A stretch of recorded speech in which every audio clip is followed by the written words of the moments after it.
That's a lot of lockup right here. It's not likely that you're going to have to increase that lockup. Anyway, that's how it locks and unlocks. The fire control is back here, and it's a striker-fired gun. Now, as we pull the trigger, and you can't see the trigger movement here because they don't have that part of it cut away, but you can see it back here. The trigger has the trigger bow on it, and that is part of the trigger bow. And you can see that it hits the firing pin blocking safety and raises it up and fires. Now, with the trigger pulled and the gun fired, now I have it apart, you can also see how the trigger functions. So we look down in here, see it moving? All right. If I don't depress that, I pull the trigger, you see that piece of plastic of the trigger hits the trigger bow and it will not, or trigger bar, will not allow it to move.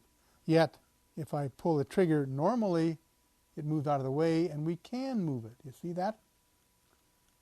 Now the trigger return spring, of course, is like I've got that push forward. I can now lift out that back piece. I'm going to let it go. Right here, this indent is where this piece of plastic hooks into and keeps it from coming apart. I push down the firing pin blocking safety. I can now retract the striker assembly, and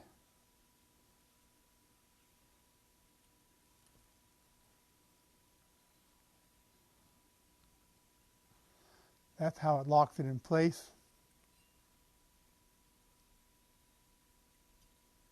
So that it won't slip out during firing. Now to take this apart, so you can see it, it's this spring-loaded device right here, and we'll take it out in a minute. And here's the two detent notches, safety on, safety off. Just take out the pin, of course, and when it's out, the safety will come off. Just like this. Now, we talked about the hump on the trigger bar, the extractor. Remember, this has this lip on it, so you can't just drop it in. You have to come in like this and put it in. Same way you take it out.